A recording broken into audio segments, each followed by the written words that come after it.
Google isn't banning AI content, but it is targeting how it's being used. If you're scaling your website without strategy, you are in trouble. Today, I want to talk about something that's been making a lot of noise in the SEO world: Google and AI content. More specifically, is Google punishing websites that use AI to scale their content?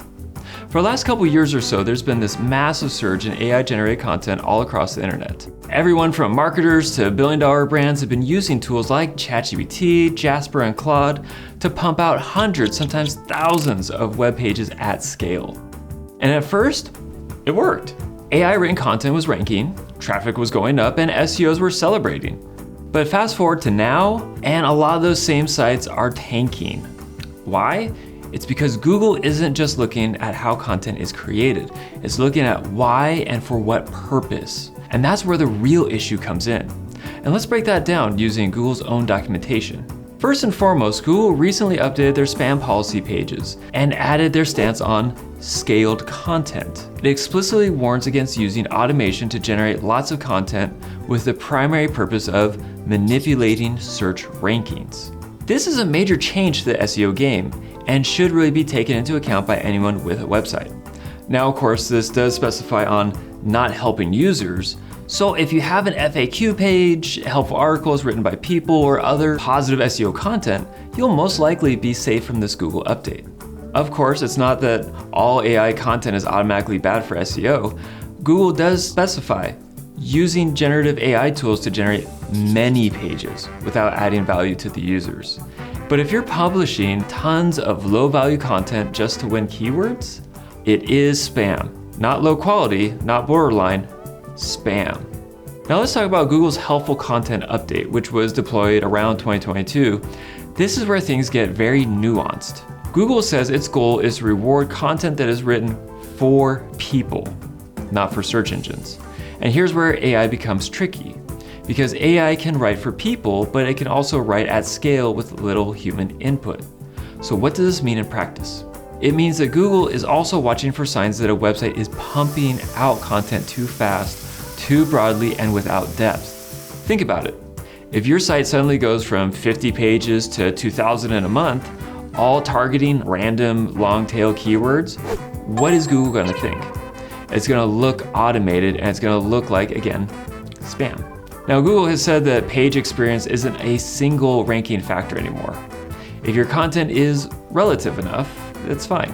Page experience now acts more like a framework of sorts, a reminder that good content might not be enough if the user experience is bad. For example, if your page loads slowly, doesn't answer user questions well, has a poor design, or is stuffed with ads, that is a bad page experience, and Google will use that to demote your site. The same now applies to mass AI content generation. If you're using AI to assist your writing process, edit drafts, or support research, that is totally fine. But again, if you're using it to mass produce the majority of a website just to farm traffic, that's a problem. And we've already seen it happen with a ton of sites. Ultimately, Google has shifted and continued to hone in on what we've been recommending for over 15 years. As a one-stop-shop marketing agency, we design websites for our clients, and as a result, we have to stay on top of things like search trends, keywords, and fairly big updates to Google's SEO, just like this one. We've always taken the approach to prioritize quality over quantity and grow our clients' websites by hand with plenty of human input. As such, we've been largely unaffected by these Google changes. And thankfully, this approach has been proven to be beneficial not only for us, but our clients as well. At the end of the day, what can you do to combat these SEO changes? First, audit your content. Look at what you've published over the last 6 to 12 months. Is it useful for the viewer? Is it original? Is it written mostly by human input? If not, we do recommend consolidating, pruning, or fully rewriting so that there is a human intent. Second, slow down on the scaling. Quality is going to be quantity every single time, and Google is clearly signaling just that. Third, lean into your EEAT, your expertise, experience, authority, and trust. Add bylines, show credentials, add links to real sources. Include personal experiences within your articles. Because from what we've learned, the future of SEO isn't just AI versus humans, it's humans plus AI. The sites that use the two thoughtfully will be the ones that win long term, not only for helping scalability, but for providing real useful, helpful information as well. Now, have these recent Google updates affected your websites? Let us know about that in the comments down below. And thank you so much for watching, and we'll see you in the next one.